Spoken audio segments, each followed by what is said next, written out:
오늘은 진실한 사람의 간구라는 제목으로 같이 은혜를 나누겠습니다. 오늘 특별히 18절 말씀으로 같이 은혜를 나눌 텐데 18절 말씀 한번 다 같이 한번 읽어보겠습니다. 여호와께서는 자기에게 간구하는 자 곧 진실하게 간구하는 모든 자에게 가까이 하시는도다. 아멘.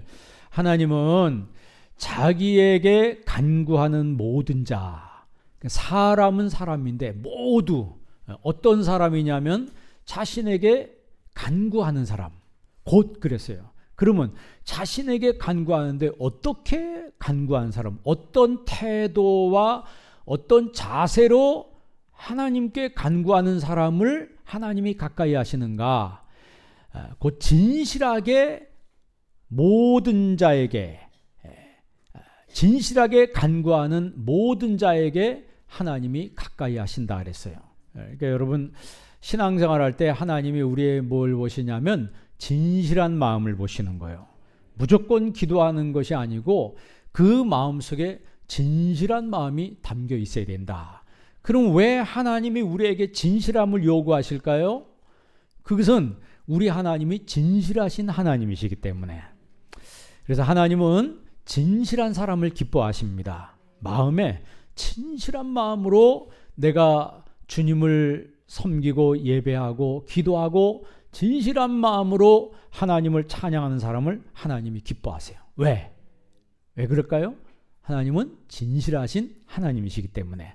쉽게 말하면 하나님과 같아지는 거예요. 하나님과 내 마음이 흡사해지는 거예요. 야곱이 성공했잖아요. 성공해서 집으로 돌아올 때 하나님께 그런 기도를 합니다.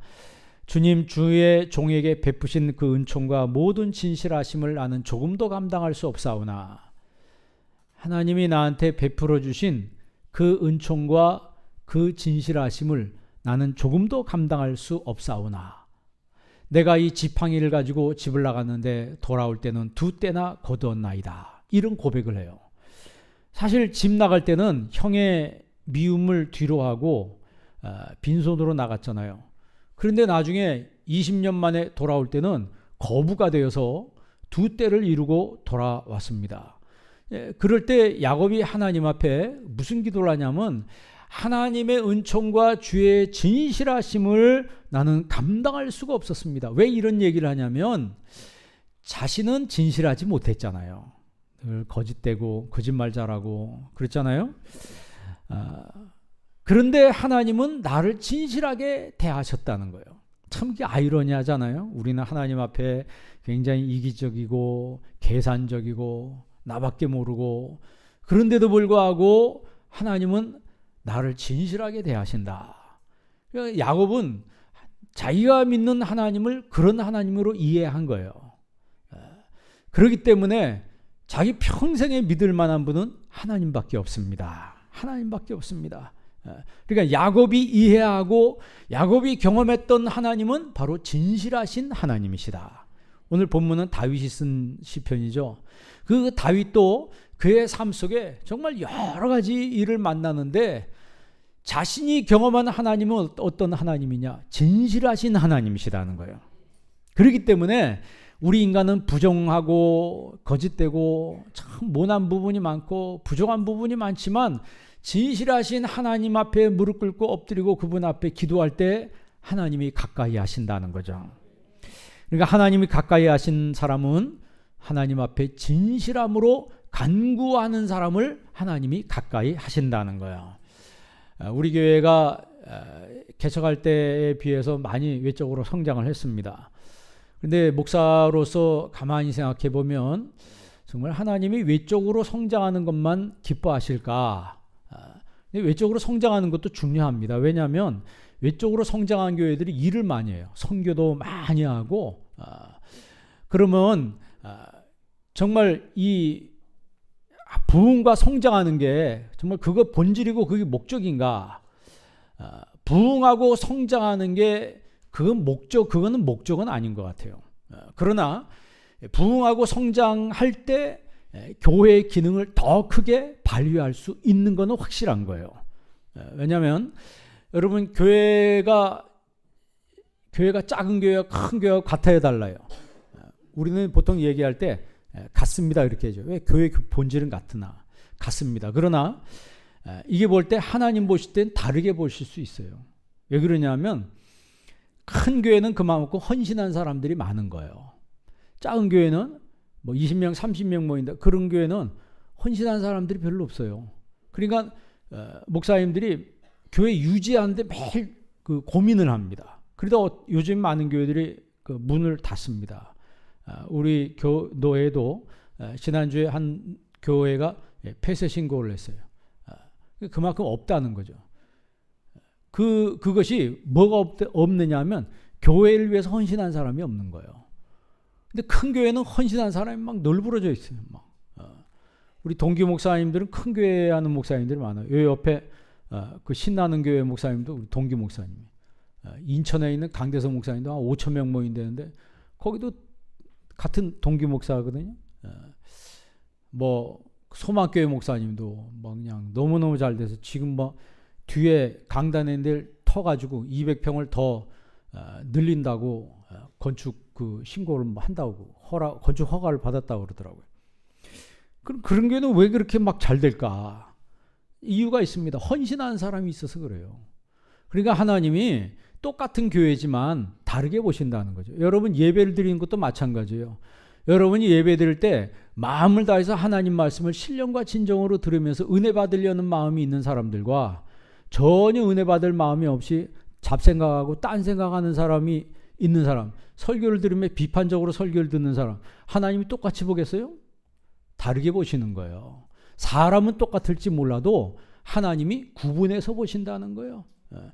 똑같은 찬양을 해도 그냥 마음에도 없는 찬양을 부른 사람하고 마음을 다하여 하나님 앞에 찬양한 사람 하나님께서 똑같이 보시겠어요? 다르게 보시는 거예요. 그런 것처럼 교회가 사람이 많든 적든 어떤 사람이 있는가가 중요한 거죠. 어떤 사람이 있는가. 여러분 그 기독교가 313년 AD 313년에 콘스탄티누스 대제에서 공인받잖아요. 그리고 나서 392년에 데오도시우스 황제 때 기독교를 국교로 삼습니다. 기독교를 국교로 만들 때 무슨 일이 벌어지냐면은 그 당시 로마의 종교는 다신교였어요. 다신교에서 많은 사람들이 자기가 마음대로 멋대로 자기가 믿고 싶은 신을 만들어서 섬기고 있는데 아니 황제가 기독교를 국교로 삼아버렸어요. 그게 무슨 얘기냐면 모든 성직자가 요즘 말로 말하면 공무원이 되는 거예요. 공무원이 되는 것이고 기독교 외에 다른 종교는 다 사교요 이교가 되는 겁니다. 그러니까 그 무슨 얘기냐면 로마에서 다 쫓겨나 있는 거예요. 로마 시내 안에 기독교에는 다른 종교는 허락하지 않는다. 그러니까 자기가 오랫동안 모셔왔던 그 이방신 그런 것들을 더 이상 섬길 수가 없고 이걸 내가 끝까지 고수하려면 쫓겨나야 되는 거예요. 그러면 자기 경제 터전이 로마에 있는데 그걸 내가 경제를 포기할 수 있냐? 그게 안 되니까 이걸 다 숨기고 어디로 들어야면 할 수 없이 교회로 들어왔어요. 그러니까 교회가 인산인해고 사람들이 많아졌는데 실제로 십자가 없는 사람들이 더 많았다는 거죠. 십자가 없는 사람이 더 많은 거예요. 그래서 중세교회가 타락하기 시작한 겁니다. 그러니까 오늘도 교회에 사람이 많으냐 적느냐 이게 중요한 게 아니고 여러분 예수님이 여러분 숫자를 보셨다면 왜 12제자로 시작했을까요? 저 같으면 한 12,000명 정도 시작하지 않겠습니까? 아니 12,000명이 뭐야? 한 12만 명으로 시작하지. 그러면 2배만 늘리면 얼마예요? 24만 명이에요. 예수님이 그런 능력이 없어요? 예수님은 그거보다 훨씬 더 많이 불릴 수 있는 능력이 있는 분이에요. 그런데 몇 명 세우셨어요? 12명만 세우셨어요. 그러니까 무조건 사람 많은 게 중요한 게 아니고 정말 훈련된 주님의 제자가 있는가, 정말 진실하게 하나님을 믿는 사람이 얼마나 되는가, 이게 중요하다는 거죠. 그런 의미에서 본다면 오늘 이 말씀을 통해서 여러분 하나님 앞에 진실한 성도가 되시기를 바랍니다. 이 진실이란 말을 히브리 말로 에메트라고 그래요. 그 에메트하고 같은 어근이 뭐냐면 아멘입니다. 그러니까 아멘과 에메트가 같은 말이에요. 아멘이 무슨 뜻이라 그랬어요? 진실로 그렇습니다 뜻이에요. 이게 히브리 말이거든요. 그러니까 하나님 말씀에 내가 긍정하고 내가 아멘 하는 것은 그냥 아멘이 되어지는 게 아니고 내가 진심으로 하나님 말씀을 내가 받아들일 때 사람이 아멘 하는 거죠. 그러니까 예배만 그렇게 하는 것이 아니고 내가 내 모든 신앙생활의 전반에 걸쳐서 거짓이 없이, 가식이 없이, 외식이 없이 내 마음에 진실한 마음으로 하나님을 믿을 때 하나님이 그런 사람을 가까이 하시는 거예요. 또 오늘 말씀에 진실한 마음으로 하나님께 간구하는 그 사람을, 진실하게 하나님을 하나님께 간구하는 그 사람을 하나님이 가까이 하신다 그랬습니다. 그러니까 하나님이 그 이사야서 49장 15절에 보면 어미가 어찌 그 젖먹는 자식을 잊겠느냐, 혹시 어미가 그 젖먹는 자식을 잊는다 할지라도 나는 너희를 잊지 않겠노라 했어요. 그리고 말씀하시기를 내가 너희를 내 손바닥에 새겼느니라 그랬습니다. 그러니까 하나님을 믿는 나를 하나님이 당신의 손바닥에 새겼다는 거예요. 여러분 생각해 보세요. 어떻게 어머니가 젖먹는 자식을 잊을 수 있겠습니까? 그 젖먹이 자식을 위해서 내 목숨을 버릴지언정 내가 어떻게 애를 잊을 수 있겠어요? 그럴 리가 없는데 혹시 그런다 할지라도, 그런 일이 있는다 할지라도 우리 하나님은 그것보다 더 깊이 들어가서 나를 절대로 잊어버리지 않는다는 거예요. 나를 버리지 않는다는 거예요. 나를 하나님의 손바닥에 새겼다는 거예요. 그러니까 하나님께서 나를 향한 그 진실한 마음은 변함이 없다는 거죠. 그러니까 야곱이 자기가 행한 거 보니까 자기는 순 사기꾼처럼 살아온 거예요. 그 라반도 쉽게 말하면 뭐예요? 거기도 단수가 높은 사람 아니에요. 이 야곱도 거시기한데 둘이 만나가지고 거기서 어떻게 보면 경제적으로 싸운 거죠. 기싸움하고 눈치싸움하고 해서 그 라반도 이겨버리잖아요. 결국 나중에는 안 되겠으니까 야반 도주하잖아요. 나중에 라반이 쫓아와서 없애려고 하는데 하나님이 손대죠. 야곱한테 손대지 말아라. 그러니까 결국 야곱한테 손을 댈 수가 없었어요. 그러니까 야곱이 그 외삼촌 집의 재산을 어떻게 보면 야곱야곱 다 자기가 다 빼먹은 거나 마찬가지죠. 자기가 생각해도 자기는 거짓되고 진실하지 못했는데 하나님은 자기를 어떻게 대하셨어요? 진실하게 대하신 거예요. 그러니까 내가 감당할 수가 없다는 거예요. 하나님의 은총과 하나님의 진실하심을 내가 감당할 수가 없습니다. 왜? 하나님은 나는 하나님 앞에 거짓되게 살았는데 하나님은 날 진실하게 대하셨다는 거예요. 여러분, 우리 하나님은 그런 하나님이십니다. 그렇기 때문에 우리가 거짓된 마음 가지고 있고 내가 혹시 잘못된 마음으로 살았다 할지라도 오늘 이 시간에 주님 앞에 회개하고 정말 우리 하나님 앞에 진실한 마음으로 간구하고 이제는 기도하는 사람이 되어야 된다는 것입니다. 18절 말씀 다시 한번 읽어볼래요? 18절 말씀 다 같이 한번 읽습니다. 여호와께서는 자기에게 간구하는 모든 자 곧 진실하게 간구하는 모든 자에게 가까이 하시는도다. 아멘. 진실하게 간구하는 사람을 가까이 한다고 그랬는데 이 진실이란 말을 에메트라고 그랬어요. 이 히브리 저술가들은 이 진실이란 말을 어떻게 번역하면 스타빌러티라고 하는, 어떻게 보면 이게 어디에 쓰이냐면 그 배 복원성, 배 복원성을 얘기할 때 스타빌러티란 말을 쓰죠. 풍랑이 막 몰아치고 해도 배가 쓰러지지 않는 것은 왜 쓰러지지 않는 거예요? 그 복원성 때문에 쓰러지지 않는 거예요. 흉청거렸다가도 배가 다시 어떻게 돼요? 다시 탁 들어온다고. 이 복원성을 잃어버리면 배가 침몰하는 거죠. 세월호가 침몰한 이유 중에 하나가 뭐예요? 배 복원성을 상실했기 때문에 그게 침몰해버린 거예요. 그럼 많은 인명피해가 났습니다. 그러니까 우리 인생도 마찬가지예요. 이 복원력을 잃어버리면 그냥 침몰해버리는 거예요. 그런데 하나님의 속성을 표현할 때 우리 하나님 진실하신 하나님이라고 하는 것은 하나님은 우리의 삶이 흔들려도 하나님이 우리의 삶을 다시 복원해 주신다는 거예요. 그래서 하나님을 믿을 만한 분이라고. 그 에메트라고 하는 것을 영어로 번역할 때 faithfulness라고 해요.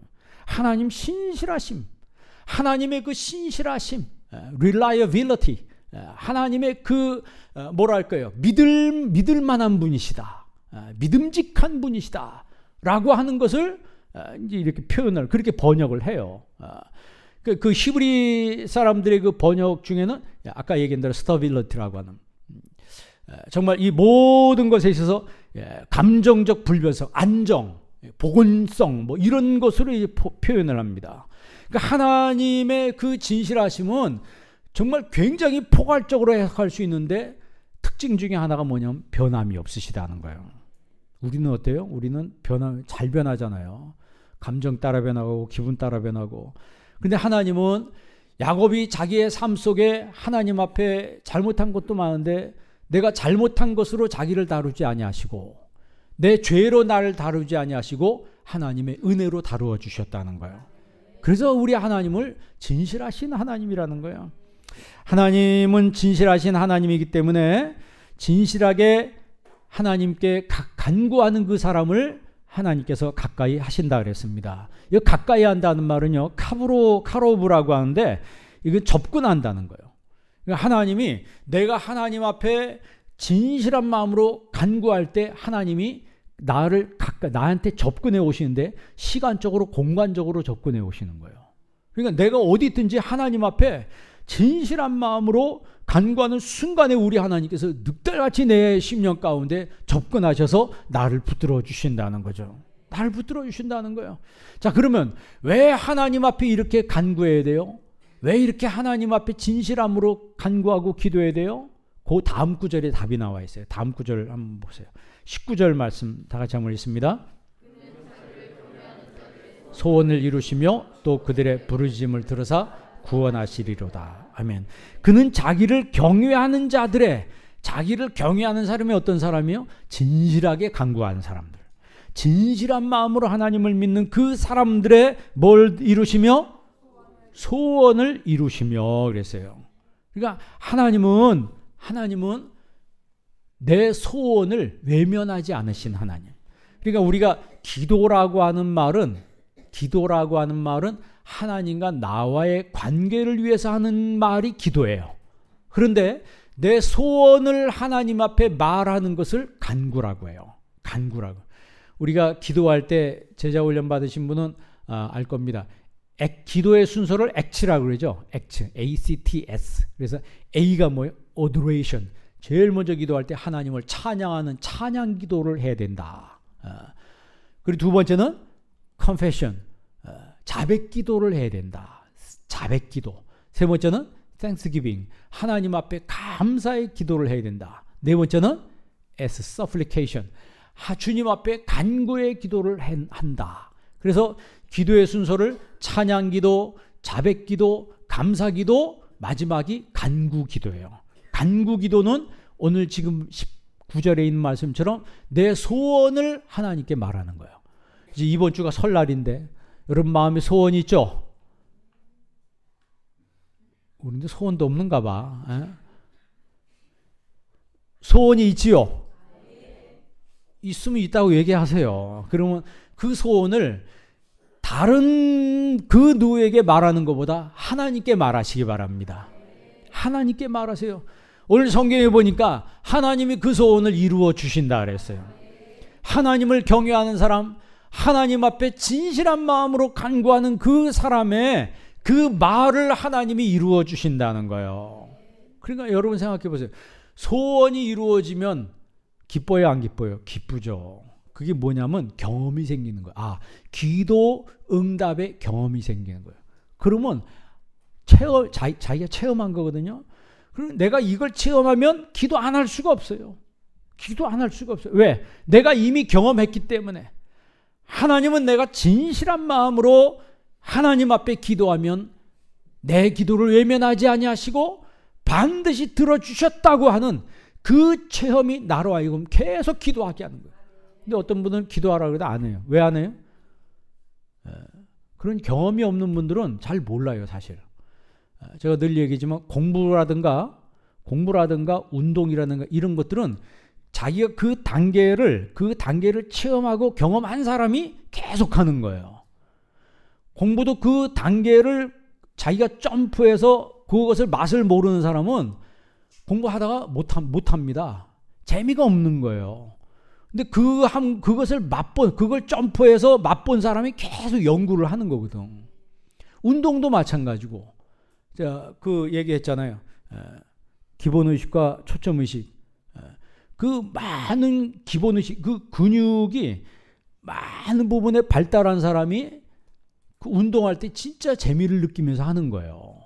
그 스릴을 알고 그 재미를 알고. 근데 그걸 모르면 처음에 그 근육이 만들어져간 과정에서 아프고 힘들잖아요. 그러니까 중간에 재미없으니까 관두는 거예요. 기도도요. 내가 하나님 앞에 기도해서 이 응답받은 경험이 있는 사람은 기도할 때 확신이 생기는 거예요. 하나님은 어떻게 하든지 내가 드리는 이 기도, 이 간구를 응답해 주실 거다. 언젠지 모르지만 하나님은 반드시 응답하신다 라고 하는 확신이 있기 때문에 하나님 앞에 기도하는 거예요. 누가 뭐라고 안 해도 자기가 하나님 앞에 기도하는 거예요. 어떤 사람 40일 작정 기도하고 100일 기도한다 그러고, 어떤 사람이 1년 내내 기도한다 그러고, 얘기 들으니까 이번에 필리핀 갔다 온 우리 학생 중에 한 명이 자기가 40일 동안 새벽 기도한다 그랬대. 예? 40일 동안 새벽 기도한다 그랬대. 너무 은혜를 받아가지고. 민교가 그랬대. 민교가. 이게 얼마나 기특해요. 얼마나 기특해요. 여러분, 자기가 은혜를 받은 경험이 있으면 하세요 마세요 이런 소리 할 필요가 없습니다. 봉사도요, 내가 은혜를 받으면 차원하는 마음으로 하는 거예요. 차원하는 마음으로 하는 거예요. 이렇게 하세요 저렇게 해서 자꾸 그렇게 하다 보면 짜증만 납니다. 신경질 나고. 사람들은요, 하라 그러면 싫은 거예요. 그러니까 율법은 하라와 하지 말라 그랬잖아요. 근데 그 율법의 말씀 듣기 좋아하는 사람이 어디 있습니까? 하라 그러면 죄된 인간은 뭐 하고 싶고? 하기 싫고. 하지 말아라 그러면 또 뭐 하고 싶고? 하고 싶고. 그게 죄인된 인간의 모습이에요. 그러나 하나님을 내가 경험하면은 그때부터는 달라지는 거예요. 그때부터는 자세가 달라지고 태도가 달라지는 거예요. 널브러져 있던 사람도요, 살아계신 하나님의 음성을 듣고 살아계신 하나님의 그 임재하심을, 하나님의 행동 궤적을 내가 간파한 사람들, 눈치챈 거예요. 아, 여기 하나님이 지금 와 계시구나. 이 자리에 하나님이 임재해 계시구나 라고 하는 것을 내 영혼이 느낀 사람이 그때부터 기도를 시작하는 거예요. 그러니까 기도라고 하는 것은 마치 우리 심장에서 피를 막 펌프질해서 막 뿜어내잖아요. 이 심장에서 뿜어낸 이 피가 온몸을 돌면서 더러운 것들을 다 걸러내고 나에게 생명과 에너지를 공급한다고요. 그 역할을 하는 거예요. 그래서 성경은 쉬지 말고 기도하라 하잖아요. 여러분, 심장이 쉬어봐요. 5분만 쉬어봐. 심장이 5분만 쉬어봐요. 우리 친구 목사님은 도봉산 꼭대기에서 심장이 섣버렸어요. 심장이 섣버려 쓰러진 거예요. 그러니까 등산하다가 팩 쓰러져 버린 거예요. 그러니까 이제 막 놀래가지고 헬기로 신고해가지고 헬기가 와가지고 고대 안암병원에 갖다 데려놨는데 자기가 쓰러진지도 몰랐대. 깨어나 보니까 다 자기하고 똑같은 증상의 환자들이 옆에 쭉 있더라는 거예요. 부정맥이라는 게 보니까 밤새 안녕이래요. 밤새 안녕이래요, 그 병이. 그러니까 스트레스 받으면 이게 없던 병도 막 생기는가 보더라고요. 여러분, 스트레스 받지 마세요.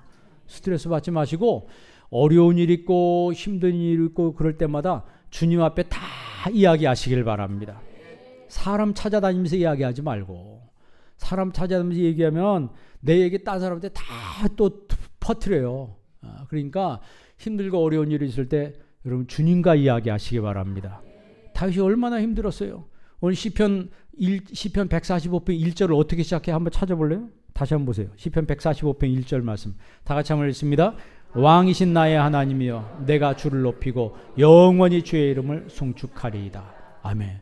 하나님을 뭐라고 표현해요? 왕이신 나의 하나님이여. 왕이신 나의 하나님, 내가 주를 높이고 영원히 주의 이름을 송축하리이다. 여러분, 이 찬양 가지고 그대로 이 성경 말씀 가지고 찬양 만들었잖아요. 왕이신 나의 하나님, 내가 주를 뭐하고 높이고 영원히 주를 송축하겠습니다. 다윗은요, 자신이 왕이면서도 하나님만을 왕으로 모셨어요. 절대 교만하지 않았습니다. 그러니까 자기 인생에 있어서 벌써 경험을 한 거예요. 별짓을 다 하면서 미친 척도 하고, 살기 위해서 미친 척도 하고, 살기 위해서 별짓을 다 했잖아요. 자기가 지나온 세월을 돌이켜보니까 나를 살리시는 분은 누구시다? 하나님이시라는 걸 자기가 안 거예요. 그러니까 왕위에 올라가서도 절대 교만하지 않습니다. 하나님 앞에서 무조건 납죽 엎드리는 거예요. 왕이신 나의 하나님, 내가 주님을 높입니다. 그리고 지금 계속 145편을 여러분 집에 가서 읽어보세요. 하나님은 하나님께 간구하는 자, 곧 진실이 하나님께 간구한 자를 가까이 하시는도다. 그러니까 조금 더 위선이 있으며 조금 더 마음속에 외식으로 하나님 앞에 기도하는 건 하나님이 그런 기도 외면하시는 거 하나님이 아시는 거예요. 그러니까 하나님은 진실한 마음으로 하나님 앞에 간구한 사람을 하나님이 가까이 하신다는 거예요. 이게 그의 삶의 고백입니다. 체험이에요. 그렇다면 여러분 오늘부터 하나님 앞에 진실하시기를 바랍니다. 진실한 마음으로 이제 하나님 앞에 내 소원을 아뢰고 간구하면 19절에 보니까 그 사람의 뭘 이루어 주신다고요? 소원을 이루어 주신다 그랬어요. 그러니까 내가 하나님 앞에 기도하는 건요, 기도할 때 내가 하늘에 속한 사람이 되는 거예요.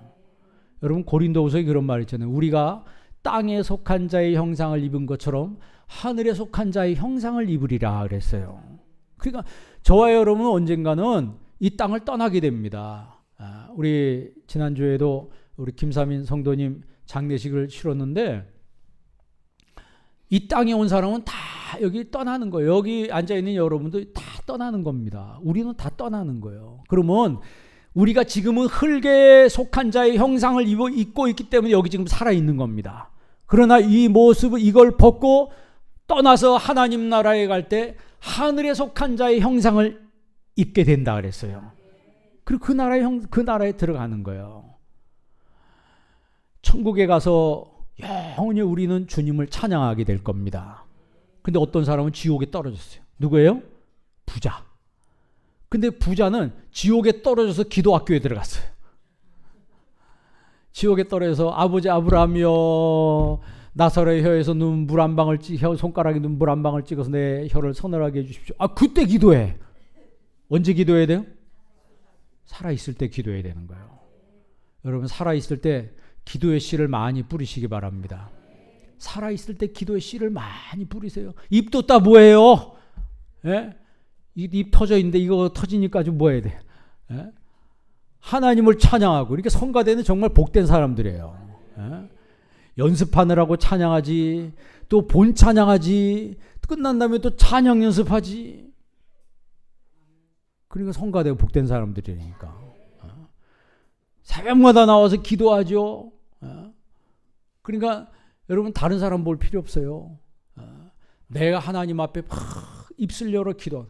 그러니까 똑같은 입을 이 터져 있는 이 입인데도 불평하고 원망하는 입이 있고 찬양하고 기도하는 입이 있어요.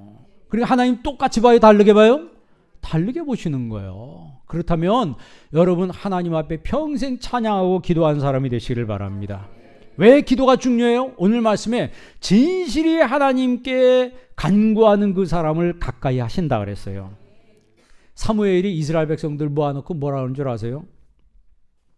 하나님께서 우리를 위해서 이 큰 일을 행했지 않았습니까? 하나님이 여태까지 한 기적을 우리가 다 보지 않았습니까? 때문에 당신들은 이제 하나님만을 경외하며 마음을 다하여 진실이 하나님을 섬기십시오. 그때 진실하게 하나님 섬기라는 그 진실이 에메트. 똑같은 말입니다. 그러니까 사무엘이 경험한 하나님의 에메트, 야곱이 경험한 하나님의 에메트, 다윗이 경험한 하나님의 에메트가 똑같은 거예요. 그러니까 하나님은 구약시대의 하나님, 신약시대의 하나님, 지금 현대의 하나님 동일하신 하나님이에요. 그렇기 때문에 우리는 성경을 통해서 하나님을 만날 수 있어야 합니다.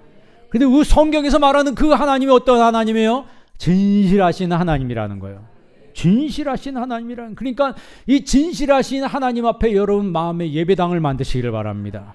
마음의 예배당을 만들고 내 하나님 앞에 진실한 마음으로 기도하면요, 하나님께서 그 사람의 소원까지 이루어 주시는 거예요. 다시 얘기합니다. 기도는 하나님과 나와의 관계를 위해서 하는 말이 기도고, 간구는 내 무엇을? 소원을 하나님께 말하는 거예요. 소원. 2019년 올 한 해 동안 여러분 소원이 이루어지기를 바랍니다. 내 소원을, 내가 어떤 소원을 가지고 있든지 하나님이 그거를 멸시하지 않는다 그랬어요. 좀 철이 없는 소원이라 할지라도, 자꾸 기도하다 보면요, 기도의 방향이 바뀝니다. 왜 그런 줄 아세요? 기도하다 보면 자기가 생각해도 알아요, 몰라요? 이게 지금 내가 철딱선이 없는 말을 하고 있다는 걸 안 되니까. 기도 안 하면 몰라요. 그런데 자꾸 말씀 듣고 기도하다 보면, 지금 내가 지금 이걸 먼저 기도하는 게 아니구나라는 걸 아는 거예요. 먼저 그의 나라와, 아시기는 잘 아시네, 의를, 이게 방향이 싹 바뀐다고. 그 방향이 내 삶의 태도까지 바꿔놔요. 태도까지. 그래서 기도하는 사람은요, 이게 쉽게 말하면 제가 항상 얘기해요. 선험적 믿음을 갖게 됩니다. 하나님이 함께 하시는구나. 그걸 아는 거예요. 그러니까 나의 필요를 하나님께 말할 때, 내 간구를 하나님께 말할 때, 그 간구가 어떤 간구든지, 그 소원이 어떤 소원이든지 간에 하나님이 그걸 외면하지 않는다는 거예요. 분명한 것은 하나님이 응답하신다는 거죠. 이삭이 창세기 25장 11절 한번 읽어볼래요? 창세기 25장 11절 한번 읽어보세요. 이삭이 무슨 간구를 하는가? 이삭의 소원이 여기 기록되어 있어요. 창세기 25장 11절, 21절, 창세기 25장 21절 우리 다 같이 한번 읽어보겠습니다. 시작. 이삭이 그의 아내가 임신하지 못함으로 그를 위하여 여호와께 간구하며 여호와께서 그의 간구를 들으셨으므로 그의 아내 리브가가 임신하였더니. 아멘. 이삭과 리브가, 이 레베카 사이에 아기가 없었어요. 오늘 성경 21절 잘 보세요. 임신하지 못함으로, 그리고 맨 끝에는 뭐함으로? 임신하였더니. 그러니까 임신하지 못한 것과 임신한 그 사이에 뭐가 있었어요? 그렇죠. 간구가 있었다는 거예요. 하나님께 간구했더니 하나님이 그 간구를 뭐 하심으로? 들으심으로 그 소원을 이루어 주신 거예요. 창세기 32장 11절에도 보면 한번 읽어보세요. 창세기 32장 11절. 같은 책 창세기 32장 11절 말씀 우리 다 같이 한번 읽습니다. 시작. 내가 주께 간구하오니 내 형의 손에서, 에서의 손에서 나를 건져내시옵소서. 내가 그를 두려워하면 그가 와서 나와 내 처자들을 칠까 겁이 나기 때문입니다. 아멘. 아까 처음에 얘기한 것처럼 야곱이 이제 성공해서 집으로 가는데 겁이 났어요. 그 겁이 났는데 누구 때문에 겁이 나냐면 자기 형 때문에 그런 거예요. 형의 미움을 뒤로 하고 도망쳤잖아요. 근데 그 형이 미움을 거둔 줄 알았더니 거둔 게 아니었어요. 사람들 데리고 자기를 치려고 온다는 얘기를 듣고 막 겁이 난 거예요. 그런데 오늘 여기 11절 다시 한번 보세요. 내가 주께 뭐하오니? 간구하오니. 하나님께 간구하는, 자기 소원을 지금 이야기하는 거예요. 에서의 손에서 나를 건져내시옵소서. 내가 무서운데요. 뭐 때문에 무서우면 형이 와서 내 처자들을 칠까 겁이 나기 때문입니다. 야복강가에서 하나님께 씨름하잖아. 하나님과 씨름하잖아. 이 문제 때문에. 당신이 나를 축복하기 전에 내가 뭐하지 않겠나이다? 놓지 않겠나이다. 천사가 밤새도록 붙들고 날리니까 놔라 막 그래. 안 놓으니까 어딜 쳤어요? 환도뼈를, 고관절을 팍 쳤어요. 뼈가 부러졌는데도 안 놓는 거예요. 그러니까 이스라엘이라는 이름 얻었잖아요. 이스라엘 뜻이 뭐예요? 하나님과 겨루 이겼다는 거예요. 그게 무슨 뜻이냐면 하나님께 매달렸다는 거예요. 하나님께 매달려서 승리했다는 거예요. 여러분 올 한 해 동안 여러분 하나님께 매달리시기 바랍니다. 하나님께 매달려 보세요. 아쉬움이 없는 사람은 안 매달립니다. 내가 아쉬운 게 뭐가 있나? 내가 아쉬운 게 뭐가 있나? 그럼 기도도 안 하고 매달릴 필요도 없어요. 왜? 지금 모든 게 다 잘 되고 있고 내 힘으로 내 능력으로 다 할 수 있는데 내가 왜 매달리나? 자기 주체성이 확실한 사람은 안 합니다. 그러나 다윗도 그런 걸 다 경험한 사람이에요. 바울처럼 자기 주체성이 확실한 사람이 세상에 어디 있습니까? 얼마나 주체성이 강한지 예수 믿는 사람 붙잡아다가 감옥에 집어넣을 정도로 아주 특심인 사람이었어요. 근데 이게 다메섹 가는 그 길바닥에서 예수님 음성 듣고 완전히 깨져버립니다. 뒤집어지니까 그때부터는 하나님 앞에 매달린 사람이 된 거예요. 매달린 사람이 된 거예요. 여러분, 하나님을, 진실하신 하나님을 만나는 여러분 되시기를 바랍니다. 야곱이요, 하나님께 매달려서 응답을 받은 거예요. 결국 야곱의 소원은 이루어졌습니다. 뭐 그러잖아요. 소원은 뭐 한다고요? Dreams come true. 소원은 이루어진다. 그게 성경에 있는 말이에요. 오늘 하나님을 진실이 가까이 하는 사람에게, 진실하게 하나님 앞에 간구하는 그 사람을 하나님이 가까이 하신다 그랬습니다. 솔로몬도 성전 지어놓고 하나님 앞에 기도하잖아요. 하나님, 이 성전에 와서 우리가 기도할 때마다 하나님 우리의 기도를 응답하여 주옵소서. 하나님이 솔로몬의 기도를 듣고 뭐라고 응답하세요?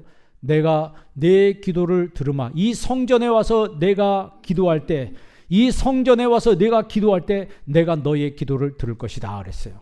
그래서 와서 하나님 앞에 기도하면 그랬습니다. 우리가 길 가면서도 기도하고 내가 일하는 처소에서도 기도하지만 성전에 와서, 예배당에 와서 기도할 때, 와서 기도하면 하나님이 들으신다 그랬어요. 그런데 성경에 보면 실패한 사람들 있어요. 실패한 사람들. 그러니까 아담과 하와가 뱀을 만나잖아요. 하와가 먼저 만나죠. 뱀의 말을 들을 때 하와가 기도 한 번 했으면, 아담이 기도 한 번 했으면은 뱀의 말에 넘어가지 않았을 것 같아요. 그런데 성경에 기도했다는 얘기가 없어요. 그렇잖아요? 에덴 동산에서 뱀이 접근할 때, 여러분도 생활할 때 뱀이 접근할 때 있습니다. 방심하면 안 돼요. 지금도 뱀이 항상 접근하면서 내 신앙을 망가뜨리려고 찾아올 때가 있습니다. 그때 우리는 어디에 들어가야 돼요? 기도에 들어가야 되는 거예요.